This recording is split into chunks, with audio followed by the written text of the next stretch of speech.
et 9, et 10, et 11 recyclent avec 974 foot. Premier centre VHU triplement certifié ISO à La Réunion. Pièce détachée de toute marque.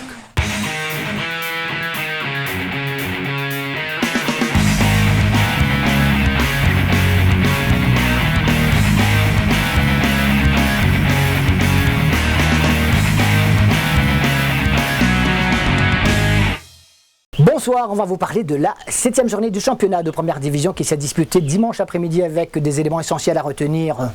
La Jeanne d'Arc qui continue son festival, rien ne l'arrête pour l'instant, même si c'est sur la fin, la 89e, 90e, ça suffit, c'était encore le cas face aux Marsouins de Saint-Leu. Deux équipes qui reviennent bien, un petit peu dans la douleur, mais qui reviennent bien. Les deux prétendants, on dira, la Saint-Pierroise et l'Excelsior. Coup de chapeau, par contre, pour la Tamponnaise, pour la Saint-Pauloise, alors que les grands perdants de cette 7e journée sont le Saint-Denis Football Club qui a laissé encore des points, et puis la Sainte-Marienne qui s'enfonce un petit peu dans une zone, on dira, un peu dangereuse. Alors, pour vous parler de tout cela, notre invité, Michael Payette. Michael, bonsoir. Bonsoir Alain, bonsoir à tous. Michael, est-ce qu'on peut résumer ainsi cette 7e journée ?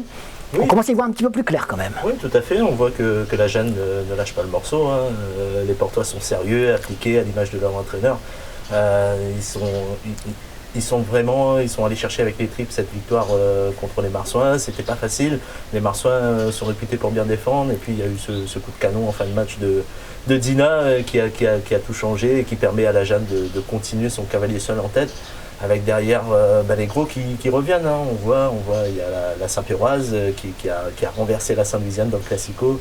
Bon, là aussi c'était bien mal embarqué les affaires Saint-Pierroise, et Saint-Pierre a montré des ressources mentales non négligeables.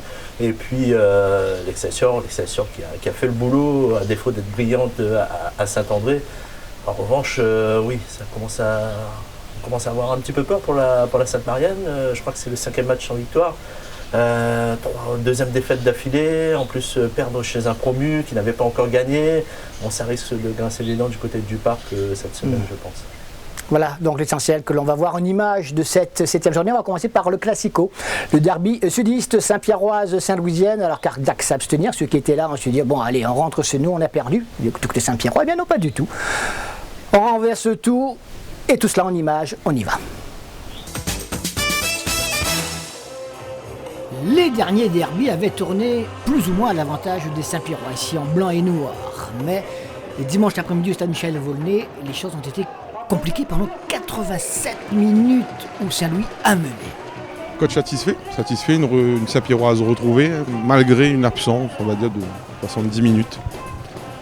Une absence, non, mais on a manqué de niaque, je dirais. Parce que quand on regarde la physionomie du match, on ne s'est pas lâché. C'est ça qui est dommage, c'est qu'à chaque fois on est dans la réaction, alors qu'il faut aborder les matchs avec les qualités qu'on a. On n'arrête pas de dire, mais après, peut-être à force de dire qu'on a trop de qualité, les joueurs ils croient que ça va arriver. Tout match, il faut qu'on s'arrache. Et là, en deuxième mi-temps, vraiment, on s'est arraché et ça a donné ça. Mais avant donc de remporter cette rencontre, les Saint-Pierrois devaient faire face à cette équipe de Saint-Louis qui a des ambitions, même si ses résultats ne sont pas non plus forcément les meilleurs depuis le début de la saison. Les premières cartouches sont tirées par Djemali, donc les Saint-Pierrois, avec cette frappe ici d'Amour qui passe à côté des buts de Thierry Goré, le revenant qui s'était beaucoup préparé pour revenir au plus haut niveau local. Il a eu raison car là il a été titularisé et ses partenaires, même s'ils subissent un petit peu ce début de rencontre, ont des occasions de contre comme ici avec Diop, mais ça passe à côté des buts de Mathieu Pélops. Les Saint-Pierrois continuent pour essayer de trouver la solution. Goré toujours aussi agile malgré quelques kilos encore un petit peu superflus sans doute, mais ça c'est l'âge, on le connaît tous, et on revient devant les buts de Goré et encore lui pour donc repousser les tentatives Saint-Pierroises. C'est sûr, on était bien, on était haut, on s'est trouvé dans le jeu, vraiment bien, tout le monde était à disposition du jeu et on s'est trouvé facilement dans le jeu. Voilà, et au bout on n'est pas récompensé, c'est ça qui est... Les Saint-Louisiens sont donc bien en place et sur ce contre à nouveau sur le côté droit, la 40e minute, c'est Serigne Diop qui reprend au premier poteau cette balle, ce joli centre. La Saint-Louisienne ouvre le score et regagne les vestiaires avec un but d'avance. Comment les Saint-Pierrois vont-ils réagir en seconde mi-temps, eux qui sont à nouveau devant un vrai problème? inverser la tendance. Et pendant la pause, eh bien, on passe en revue l'ensemble des sections des jeunes et moins jeunes de cette équipe Saint-Pierroise. Il y avait du monde. Et Quentin Boisseau nous donne quand même son avis sur cette rencontre. Non, il faut dire la vérité, on revient de très loin. Je pense qu'on n'a pas fait une très bonne première mi-temps, mais bon, je veux dire, l'équipe de Saint-Louis nous a posé beaucoup de problèmes. Mais ce qui est bien, c'est qu'on a su réagir. On n'a jamais laissé tomber et notre deuxième mi-temps est nettement meilleur. Déjà, on a su les pousser dans leur camp et on a su un peu mettre un petit peu de folie aussi. Et c'est ce qui nous manquait dans le match. En même temps, Saint-Louis était un petit peu physiquement. Oui, mais je veux dire, ça prouvait aussi que physiquement, on était bien. J'ai l'impression de revivre le match de Saint-Denis FC en fait. C'est-à-dire qu'une deuxième mi-temps, on pousse dans le dernier quart d'heure. Et chose qui s'est passée aujourd'hui, qui ne s'est pas passée contre Saint-Denis. Tout à fait. En plus, c'est que le souci, c'est qu'on est toujours mis au pied du mur. C'est-à-dire, on est mené au score, donc on est obligé de réagir. Et donc, quelque part, on n'a plus rien à perdre. Donc, on envoie on envoie des vagues. Et puis, aujourd'hui, ça a marché, ça a payé. Ça prouve que mentalement, on est hyper fort. Et que même dans un moment pas trop facile, on arrive quand même à réagir. Et moi, je dis bravo à l'équipe, bravo à tout le monde, parce que c'était pas facile. Et surtout à la maison, avec notre public, il fallait vraiment aujourd'hui faire un résultat. Qualité, oui, mais après un banc intéressant qui te permet de faire un changement tactique en repoussant Djamali d'ailleurs, en enlevant Nono et faire rentrer Quentin. Oui, il fallait oser parce que c'est pas facile quand on joue contre une équipe comme Saint-Louis de faire ces changements-là. J'ai pris le risque, ça nous a souri, tant mieux pour moi. On peut parler d'un match référence, coach? Oui, je pense sincèrement que là, si mentalement ça ne nous fait pas du bien, je ne sais pas quand c'est que ça va nous faire du bien. On Saint-Pierroise bientôt. La grande, je ne sais pas, mais une Saint-Pierroise autrement, oui. Et un grand Thierry Goré dans les buts saint-louisiens, ça on a eu l'occasion de le voir. Avec un petit peu de chance là, c'est quand même un super réflexe. Contre le poteau, il va se faire mal, mais plus de peur que de mal précisément. Saint-Louis fait de la résistance à l'image de son gardien. La Saint-Pierroise n'a pas le choix dans cette situation. Et pendant que dans les tribunes on essaye d'imiter le geste de Thierry Goré, la Saint-Pierroise doit attaquer, se créer des occasions. Ça part côté gauche, ballon pour Jean-Michel Fontaine, mais intervention à nouveau de Thierry Goré. Et les quelques actions que l'on va voir montrent si besoin était, et qu'il avait un petit peu de chance aussi, mais ça fait partie du jeu. Là, cette frappe qui passe à côté des buts saint-louisiens, on reste toujours dans le camp saint-louisien parce que pendant ce temps, les attaques saint-louisiennes sont excessivement rares. Là, c'est un petit peu de chance. La défense vient à la rescousse. Rien à faire, toujours un but à 0, je vous le rappelle, au tableau d'affichage. Mais attention à ce contre, par exemple, qui aurait pu amener le deuxième but de cette équipe saint-louisienne, mais ça passe à côté de la cage de Mathieu Pelops. Et on revient de l'autre côté, dans le camp saint-louisien, pour une nouvelle tentative. Cette fois, c'est une frappe qu'il capte sans trop de difficulté. Il faut rester vigilant. La Saint-Pierroise, à 10 minutes de la fin, donc doit absolument essayer d'égaliser. Là, c'est lui qui dégage à nouveau en corner. Et on le voit sur les dernières interventions. Avec un petit peu de chance. Et pour l'instant, Saint-Louis y croit plus que jamais. Olivier, on sent quand même de la déception malgré un très bon match de Saint-Louis. Écoute, très déçu, très déçu. Ouais, parce qu'on a préparé ce match dans les meilleures conditions. On avait quand même un groupe assez costaud et sur des erreurs,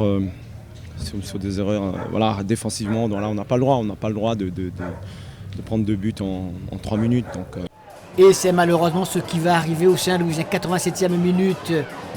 Cette balle mal négociée par la défense saint-louisienne. Jean-Michel Fontaine n'attendait pas un tel cadeau en cette fin de rencontre.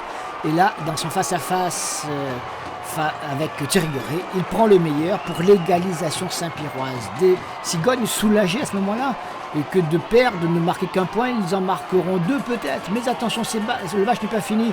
Et cette faute un peu désespérée à la limite de la surface de réparation sur Jean-Michel Fontaine va amener un coup franc. Attention, il reste une poignée de secondes à jouer. Quentin Boisseau le frappe au deuxième poteau. Manque de vigilance encore une fois peut-être. Mais comment le leur reprocher à ses défenseurs saint-louisiens qui ont tout donné. Et c'est Mamie Gervais qui surgit pour l'égaliser, pour le but de la victoire saint-pierroise, 2-1. Ils n'y croient même pas, ils sont tellement heureux, une telle victoire qui leur donne un peps sans doute énorme, ils auraient gagné plus facilement, ça n'aurait pas eu le même effet. Là, avec ce qui s'est passé en fin de rencontre, les Saint-Pierrois deviendront probablement au cours des prochaines semaines très très dangereux et sans doute très incisifs. J'espère qu'on va monter en puissance et c'est vrai qu'aujourd'hui, voilà, on a été bon pendant 75 minutes et il nous manquait ce petit 15-10 minutes pour pouvoir arracher les 4 points. Malheureusement pour nous, on fait beaucoup d'efforts là encore et on n'est pas récompensé au bout. On attend notre déclic. On attend un match référence, on attend ce match qui va nous propulser vers l'avant, qui va nous permettre d'enchaîner les matchs, de les gagner. Mais je pense qu'il faut revenir vraiment à des bases et des valeurs d'humilité, de travail. Et c'est ce qu'on fait toute la semaine. On ne triche pas, on bosse vraiment. Et aujourd'hui, ça a payé. Et franchement, j'espère qu'on va continuer comme ça. L'Auxerre Léopard aussi qui traverse une période un petit peu difficile. C'est vrai que l'adversaire qui lui était proposé, Michael, c'était l'Excelsior en quête de rachat. Une équipe de Saint-Joseph qui s'est rachetée. Ça n'a pas été simple, il a fallu être patient. Quelle est votre impression? Parce que vous étiez sur cette rencontre. Oui, on a vu une très belle équipe des Léopards, accrocheuse, généreuse. Elle n'a rien lâché du début à la fin. Mais c'est vrai qu'en face, l'Excelsior avait besoin de points. Dominique Vallès le disait, il disait que son équipe était un peu malade, traumatisée encore par cette première défaite contre la Jeanne d'Arc à la maison. Elle n'est pas encore guérie, mais en tout cas, elle va mieux, elle a fait le boulot. Bon, ça s'est joué sur un fait de jeu, on a vu un penalty, on ne sait pas trop s'il y a penalty ou pas. Sur les images qu'on a, oui, il y a une faute, c'est évident, mais on dira qu'il était à l'extérieur, mais il ne fallait pas faire la faute déjà. Elle était totalement inutile en plus, grossière. L'arbitre n'a pas hésité non plus, son juge de touche était bien placé, donc il n'y a pas eu de temps mort, ils ont tout de suite pris la décision, donc je pense que... La faute y est. Mais alors, à l'extérieur ou pas, ça c'est une autre histoire qui n'a même pas lieu d'être du reste. Il ne fallait pas faire faute, tout simplement. En tout cas, Redan Dari a pris ses responsabilités, il a marqué. Ensuite, il y a Gladysson, entré en jeu, qui a doublé la mise. Donc c'est de bon augure pour l'Excelsior qui relève la tête et qui, mine de rien, est deuxième du championnat avec la Saint-Pierroise. Eh bien, la preuve en image, direction le stade Baby-la-Rivière à Saint-André, Auxerre Léopard, Excelsior. C'était important de gagner parce qu'on sort d'une période un petit peu difficile et que dans des périodes comme ça, le doute s'installe, on manque de sérénité, on l'a vu un peu à mi-temps, on jouait avec le frein à main, on ne lâchait pas nos actions. Donc c'était très important de retrouver le chemin de la victoire pour retrouver de la sérénité, de la confiance parce que notre équipe a un potentiel et pour exprimer ce potentiel, il faut de la confiance. Et on a senti vraiment une équipe en dedans qui avait du mal à se lâcher. Donc c'était important de gagner aujourd'hui. Donc l'objectif est atteint, il fallait absolument gagner. On n'a pas fait un grand match, mais on a été sérieux, on a été rigoureux. C'est ce qu'il fallait pour prendre les 4 points aujourd'hui. Je suis aussi pour le résultat parce que je pense que les joueurs ils ont fait un gros match aujourd'hui, mais c'est dommage qu'on n'a pas pu se maîtriser sur une erreur, je dirais, et ça peut basculer le match. Après, perdre 1-0, 2-0, mais je pense qu'ils ont fait ce qu'il fallait, mais c'est pas suffisant. L'AD1 c'est encore plus rigoureux, il nous redemande encore plus de travail. Il faut qu'on travaille pour pouvoir aussi... Même si c'est l'Excelsior et compagnie, mais on doit aussi fournir autre chose si on veut s'accrocher. Même s'il est difficile évidemment de reprocher aux Saint-Andréens un manque de combativité, peut-être un peu de réalisme, les occasions, ils savaient qu'elles allaient être particulièrement rares face à cette équipe de l'Excelsior. Et quand on en avait une, il ne fallait surtout pas mal l'exploiter. Regardez la côté gauche, la possibilité d'une belle frappe, mais il rate totalement sa reprise. Des occasions comme celle-ci, il ne va pas y en avoir beaucoup. Ils doivent se dire que c'était peut-être l'occasion justement de prendre cette équipe de l'Excelsior qui elle-même doutait de son parcours. Le public, lâche pas, c'était un très beau public saint-andréen. Surtout pas lâcher, on a besoin de ça, on a besoin d'encouragement. C'était là aujourd'hui, même s'ils sont encore un peu déçus par le résultat, on va dire. On va essayer de remobiliser tout ça, de les encourager. Un public saint-andréen qui effectivement a tenu à encourager et à soutenir son équipe comme depuis quelques longs mois maintenant. Du côté de l'Excelsior, il y a eu des occasions comme celle-ci, avec cette frappe renvoyée par Alamel qui fait de la résistance. On est déjà on est en fin de première mi-temps et maintenant on est en deuxième mi-temps. Voilà, avec cette nouvelle occasion pour l'équipe de l'Excelsior. Et là encore, pas de chance pour les Saint-Josephois. On peut penser qu'on va s'achever là dans cette rencontre sur un score de 0-0. Ben non, cette faute commise à l'extérieur ou pas de la ligne médiane, peu importe, mais le geste il est pas joli. Et surtout totalement inutile. Le pénalty donc pour cette faute sur Redouane Dari permet à l'attaquant, l'ailier droit et gaucher de poche de cette équipe Saint-Josephoise de prendre ses responsabilités. Et il marque et ouvre le score pour l'équipe de l'Excelsior qui se libère à ce moment-là car ils sont à l'extérieur, Saint-Josephois, ils ont essayé et puis les minutes s'écoulant, il ne reste pas beaucoup de temps à jouer dans cette rencontre. Il vaut mieux donc marquer en premier que de voir l'adversaire Saint-Andréen riposter. Un adversaire Saint-Andréen qui a là l'occasion de marquer, qui marque même, mais il était en position de hors-jeu, signalé dès le départ par le juge assistant, ce qui permet à l'arbitre de confirmer totalement et de invalider le but pour cette équipe des Léopards qui espérait l'égalisation. Entrée de Mohamed El Madagri pour l'équipe de l'Excelsior et ce coup franc qui oblige à la mêle d'une superbe claquette à botter en corner. Un corner qui va amener le deuxième but. Ce coup de tête de Gladysson qui a manqué lui aussi. Et c'est El Madagri qui était justement au départ de l'action. Charles-Henri Gladysson qui n'avait pas eu beaucoup de réussite depuis le début de la saison, qui permet donc à son équipe de se mettre définitivement à l'abri, de marquer même un troisième but grâce à Redouane Dari, mais signalé hors jeu ici Mohamed El Madagri. Il en restera là 4 points importants sur le plan comptable et psychologique pour l'Excelsior. Bon, les joueurs on a tout donné, beaucoup de solidarité, même si on est encore déçus encore une fois. Mais on va se remettre à travailler. Ça passe que par là, il n'y a pas de secret. Mais on voit que tous les détails payent. Maintenant, c'est à nous de nous remobiliser et puis d'aller travailler, aller chercher les pas pour aller vers l'avant. Voilà. Motivé faut garder motivé. Le championnat est encore long. Il ne faut pas s'arrêter seulement sur ce match-là. On va prendre match par match, mais essayer de travailler pour continuer à avoir des résultats. L'Excelsior qui grimpe donc à la deuxième place du classement, aux côtés notamment de la Saint-Pierroise qui grimpe aussi grâce à sa victoire in extremis face à la Saint-Louisienne. Et puis une troisième équipe, Mickaël, qui reste, on dira, sur ce podium-là, le Saint-Denis Football Club qui a quand même perdu des points, troisième match consécutif où ils mènent et se font rejoindre à nouveau. Ouais, souvent à domicile en plus, on l'a vu, c'était contre la Tamponnaise, Saint-Denis FC menait 2-0, s'est fait rattraper 2 buts partout, et puis là encore une fois contre Sainte-Suzanne. Il est vrai que cette équipe de Sainte-Suzanne a montré de grandes qualités, déjà le week-end précédent face à la Sainte-Marienne, en battant la Sainte-Marienne. C'est une équipe qui lâche pas, c'est une équipe bien organisée, mais c'est vrai que le Saint-Denis FC lâche encore des points et c'est plutôt dommageable puisqu'elle avait vraiment l'occasion de bien se positionner, de bien conserver sa deuxième place. Alors, l'essentiel de cette rencontre au Stade de l'Est, Jean-Yves Voula, Saint-Denis Football Club, Sainte-Suzanne. 2 points perdus quand même.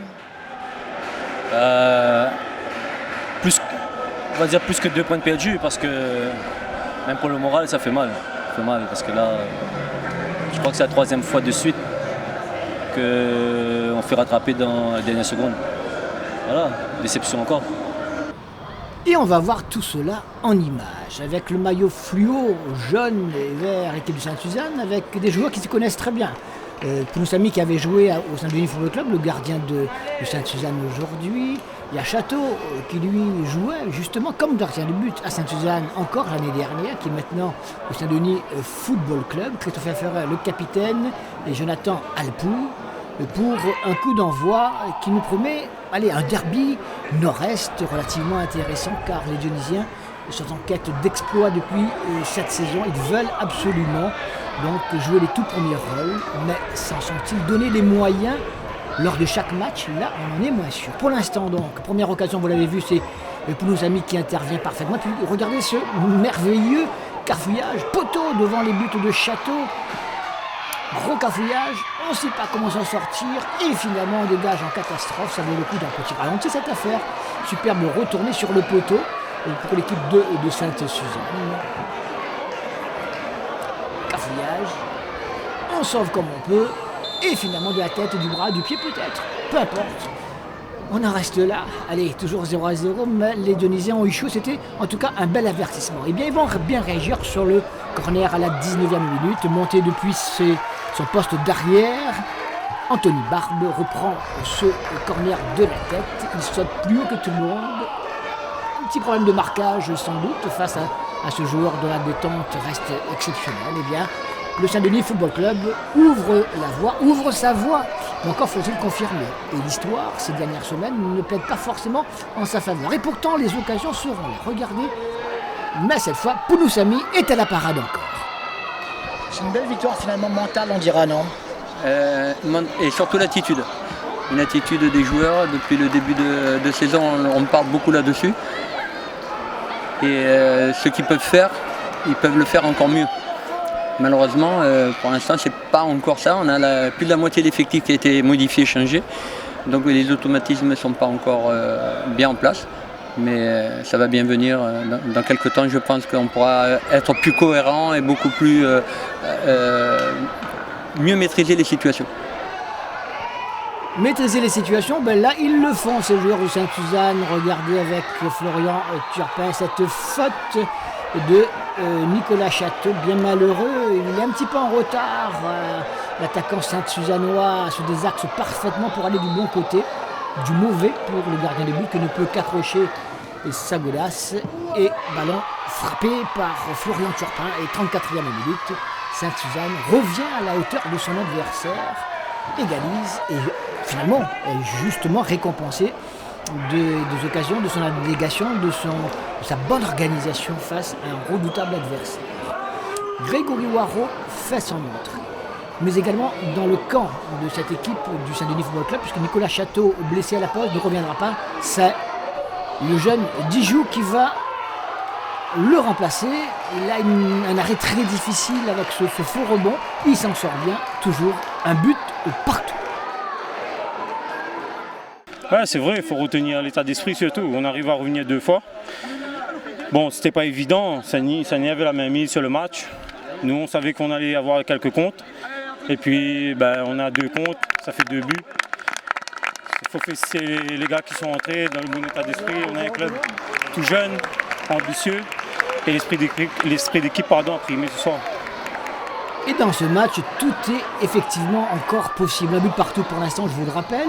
Nouvelle occasion avec Babas qui passe parfaitement son adversaire. Il frappe, mais encore une fois, Rudy Pounousami se montre le plus prompt, le plus agile. Un dernier rempart particulièrement efficace. Sainte-Suzanne se contenterait bien de ce partage des points. Eh bien non. Du côté de Saint-Denis, on veut forcer la décision. Et cette fois, ça y est, avec Assoumani. Et finalement, il n'a pas fait exprès sans doute cette passe décisive. C'est Jimmy Simouri à la 80e minute qui offre le 2e but au Saint-Denis Football Club qui mène par 2 buts à 1 à ce moment-là. 88e minute. Les Dionysiens continuent à attaquer, mais ils se font prendre, allez, pas en contre, mais en tout cas, cette remontée de Sainte-Suzanne est parfaite.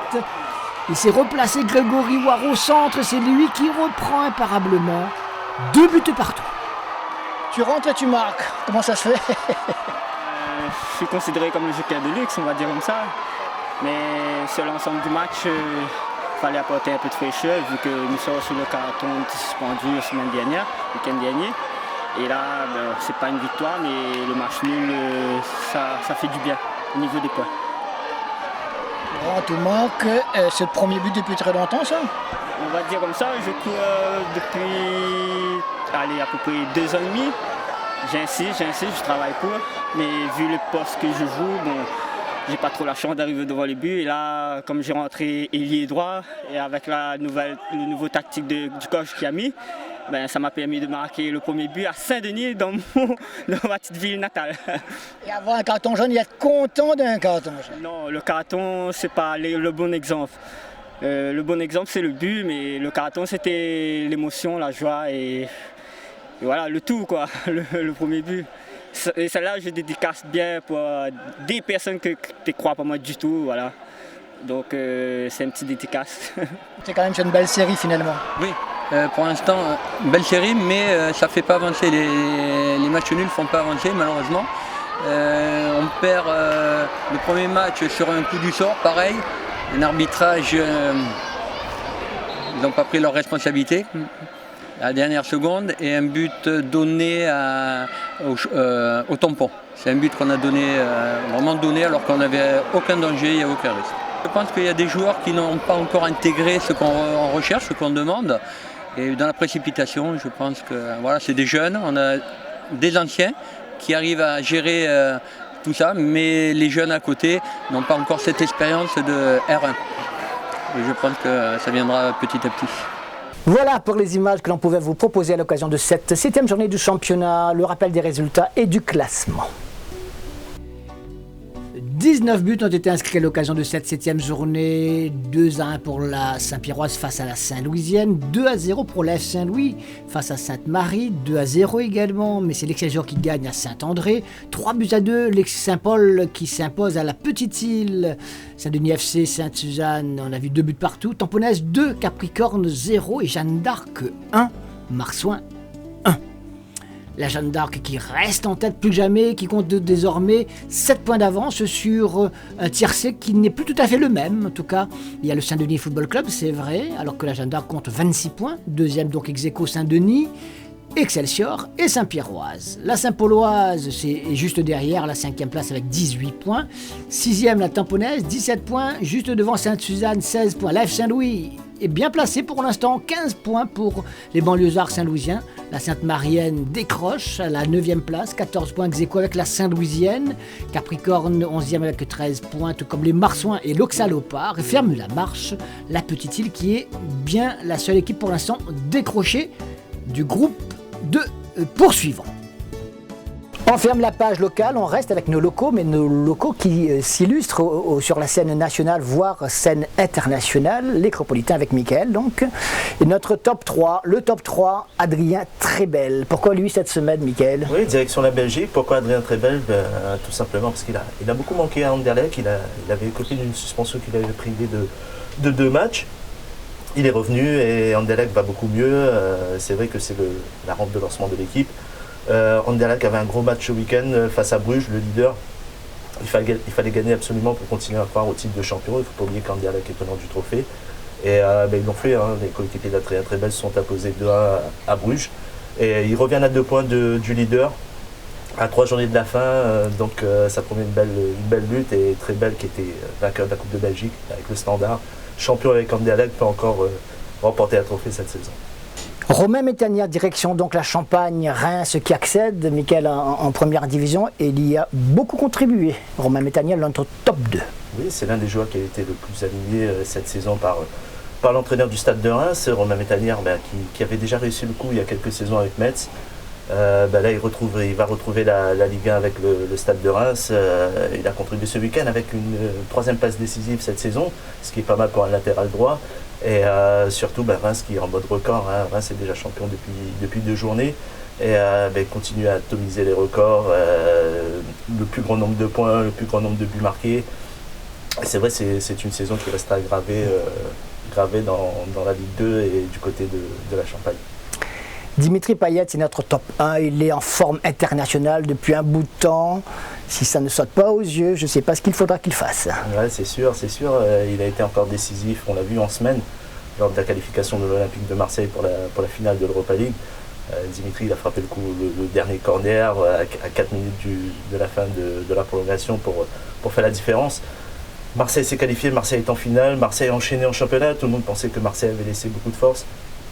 C'est vrai que les Olympiens ont laissé des forces, mais ils ont fait un gros match hier soir contre Nice avec un Dimitri en forme étincelante. Un but, une passe décisive. Une passe décisive pour l'égalisation pour Valère Germain et puis un but de toute beauté au milieu de 2e mi-temps. Donc Marseille est toujours en course pour la Ligue des Champions en championnat. Dimitri Payet, meilleur passeur, co-meilleur passeur du championnat avec Neymar. Il rejoint Neymar avec 13 passes décisives. Je crois qu'il en est à 121 passes avant un but, c'est-à-dire qu'il a créé 121 occasions cette saison. Il n'y a personne qui l'a fait mieux dans les 5 championnats européens. Donc Dimitri Payet en forme internationale, la classe mondiale, et on espère qu'il sera vraiment au mondial dans quelques années. On l'espère, en tout cas c'est juste un constat, évidemment. Les deux coups de cœur, Mickaël, Dorian Bertrand. Alors là, coup de chapeau vraiment, parce qu'il est le meilleur joueur, en tout cas, il a été désigné meilleur joueur du National 2018. Oui, c'est assez inattendu. C'était la révélation du début de saison du National. C'était une première pour lui. À 24 ans, il découvrait ce niveau-là, après avoir joué en N2 et en N3. Et puis le petit gars du Samedi FC, formé au Samedi FC, il a fait son bonhomme de chemin, 7 buts marqués. Et en tout cas, il a vraiment tapé dans l'œil des observateurs. Il faisait partie des 3 nominés. Et puis c'est lui qui remporte le titre de meilleur joueur du National, ce qui n'est pas rien.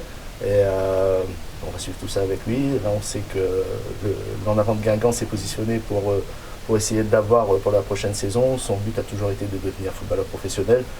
Il est bien parti, il a eu des bons conseils en plus avec Fabrice Abriel qui lui a remis son trophée. Fabrice Abriel qui est passé par Guingamp aussi. Donc les Réunionnais continuent à faire de bonnes choses en national et Dorian Bertrand, en tout cas, il a marqué les esprits cette saison.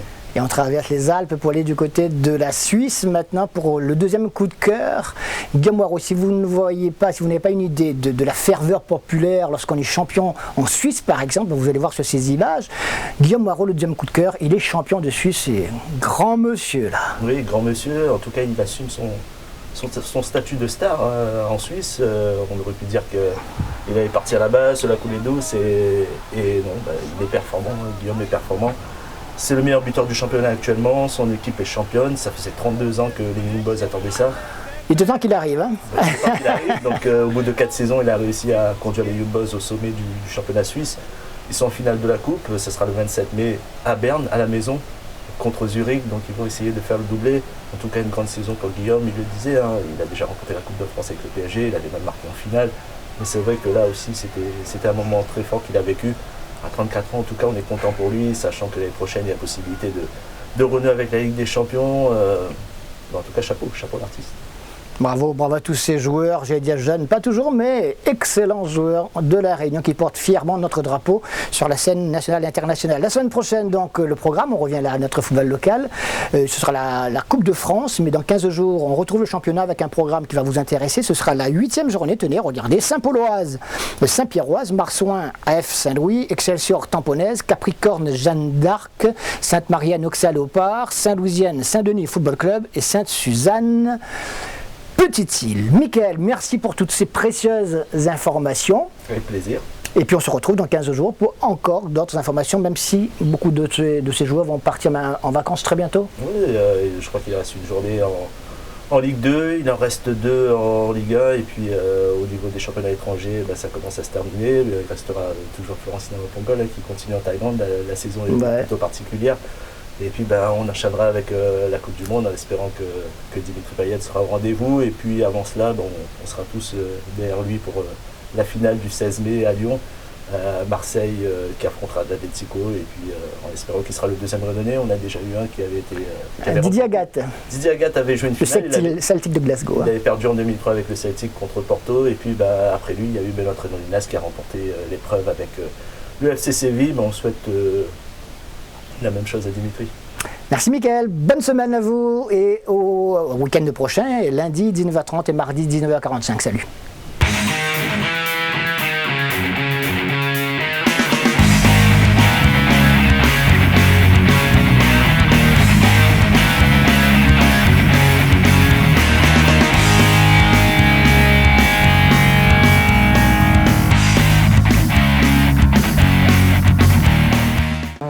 Et 9, et 10, et 11 recyclent avec 974 Foot, premier centre VHU triplement certifié ISO à La Réunion, pièces détachées de toute marque.